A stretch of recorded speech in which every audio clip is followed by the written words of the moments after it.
ওম নমো ভগবতে বাসুদেবায়। হরে কৃষ্ণ, রাধে রাধে। নমস্কার দর্শক শ্রোতা। আজ 2026 সালে 25শে জুলাই, 8ই শ্রাবণ, শ্রী শয়ন একাদশী বা দেব শয়নী একাদশী। আজকের পর্বের নিবেদন শ্রী শয়ন একাদশী ব্রত কথা ও মাহাত্ম্য এবং 2026 সালে শ্রী শয়ন একাদশীর পালনের সঠিক সময়সূচি। আষাঢ় মাসে শুক্লপক্ষের একাদশী তিথি শয়ন একাদশী, দেব শয়নী একাদশী বা হরিশয়নী একাদশী নামে পরিচিত। এই দিন জগৎপালক ভগবান শ্রী বিষ্ণু ক্ষীর সাগরে অনন্তনাগের শয্যায় আগামী 4 মাসের জন্য যোগ নিদ্রায় শয়ন করেন। এই দিন থেকেই চাতুর্মাস্য ব্রতের সূচনা হয় এবং ভগবান কার্তিক মাসে শুক্লপক্ষের উত্থান একাদশীতে আবার জাগরণ করেন। শ্রী শয়ন একাদশীর ব্রত কথাটি এইরূপ। মহারাজ যুধিষ্ঠির বললেন, হে শ্রীকৃষ্ণ, আষাঢ় মাসে শুক্লপক্ষের একাদশীর নাম কি, এর মহিমাই বা কি, তা কৃপা করে আমাকে বলুন। শ্রীকৃষ্ণ উত্তরে বললেন, ব্রহ্মা এই একাদশী সম্পর্কে দেবর্ষি নারদকে যা বললেন, আমি সেই আশ্চর্যজনক কথা আপনাকে বলছি। শ্রী ব্রহ্মা বললেন, হে নারদ, এ সংসারে একাদশীর মতো পবিত্র আর কোনো ব্রত নেই। সকল পাপ বিনাশের জন্য এই বিষ্ণু ব্রত পালন করা একান্ত আবশ্যক। যে ব্যক্তি এই প্রকার পবিত্র পাপ নাশক এবং সকল অভীষ্ট প্রদাতা একাদশী ব্রত না করে, তাকে নরকগামী হতে হয়। আষাঢ়ে শুক্লপক্ষের এই একাদশী শয়নী নামে বিখ্যাত। শ্রী ভগবান ঋষিকেশের জন্য এই ব্রত পালন করতে হয়। এ ব্রতের সম্বন্ধে এক মঙ্গলময় পৌরাণিক কাহিনী আছে, আমি এখন তা বলছি। বহু বছর পূর্বে সূর্যবংশে মান্ধাতা নামে একজন রাজর্ষি ছিলেন। তিনি ছিলেন সত্য প্রতিজ্ঞ এবং প্রতাপশালী চক্রবর্তী রাজা। প্রজাদেরকে তিনি নিজের সন্তানের মতো পালন করতেন।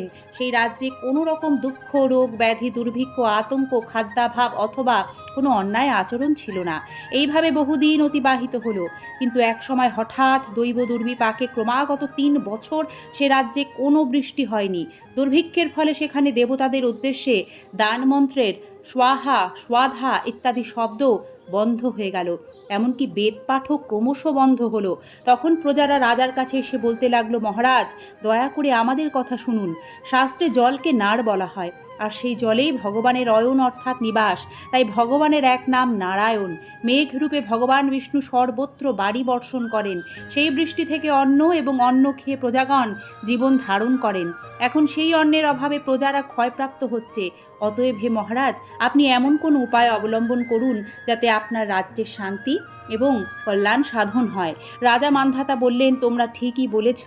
অন্ন থেকে প্রজার উদ্ভব, অন্ন থেকেই প্রজার পালন। তাই অন্নের অভাবে প্রজারা বিনষ্ট হয়, আবার রাজার দোষেও রাজ্য নষ্ট হয়।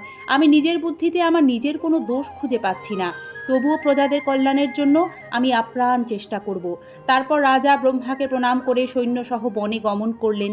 সেখানে প্রধান প্রধান ঋষিদের আশ্রমে ভ্রমণ করলেন। এভাবে তিনি ব্রহ্মার পুত্র মহা তেজস্বী অঙ্গিরা ঋষির সাক্ষাৎ লাভ করলেন। তাকে দর্শন মাত্রই রাজা মহানন্দে ঋষির চরণ বন্দনা করলেন। মুনিবর তাকে আশীর্বাদ ও কুশল প্রশ্ন জিজ্ঞাসা করলেন।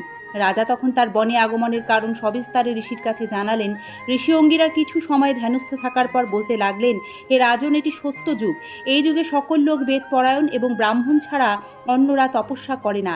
এই নিয়ম থাকা সত্ত্বেও এই রাজ্যে একজন শূদ্র তপস্যা করছে। তার এই অকার্যের জন্যই রাজ্যের এই দুর্দশা। তাকে হত্যা করলেই সকল দোষ দূর হবে। রাজা বললেন, হে মুনিবর, তপস্যাকারী নিরপরাধ ব্যক্তিকে আমি কিভাবে বধ করব? আমার পক্ষে সহজ সাধ্য অন্য কোনো উপায় থাকলে আপনি দয়া করে আমাকে বলুন। তদুত্তরে মহর্ষি অঙ্গিরা বললেন, আপনি আষাঢ় মাসে শুক্লপক্ষের শয়নী নামে প্রসিদ্ধা একাদশী ব্রত পালন করুন।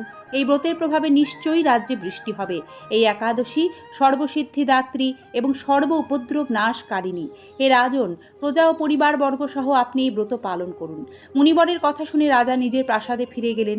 আষাঢ় মাস উপস্থিত হলে রাজ্যের সকল প্রজা রাজার সাথে এই একাদশী ব্রতের অনুষ্ঠান করলেন। ব্রত প্রভাবে প্রচুর বৃষ্টিপাত হলো। কিছুকালের মধ্যেই অন্নাভাব দূর হলো। ভগবান ঋষিকেশের কৃপায় প্রজাগণ সুখী হলো। এই কারণে সুখ ও মুক্তি প্রদানকারী এই উত্তম ব্রত পালন করা সকলেরই অবশ্য কর্তব্য। ভবিষ্যত্তর পুরাণে যুধিষ্ঠির শ্রীকৃষ্ণ তথা নারদ ব্রহ্মা সংবাদ রূপে এই একাদশীর মাহাত্ম্য বর্ণিত হয়েছে। হরে কৃষ্ণ, রাধে রাধে। শয়ন একাদশী 2026-এর পালন কখন করবেন?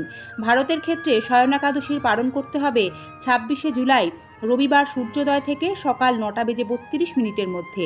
আর বাংলাদেশের ক্ষেত্রে 26শে জুলাই রবিবার সূর্যোদয় থেকে সকাল 10:01 মধ্যে। শ্রীকৃষ্ণ কৃপায় সকলের মঙ্গল হোক। ব্রতকথাটি সম্পূর্ণ ভক্তি ও নিষ্ঠার সাথে শ্রবণ করার জন্য আপনাদের সকলকে জানাই আন্তরিক ধন্যবাদ, বিনম্র শ্রদ্ধা। হরে কৃষ্ণ কৃষ্ণ কৃষ্ণ হরে হরে, হরে রাম রাম রাম রাম হরে হরে। দিনটি আপনাদের শুভ হোক।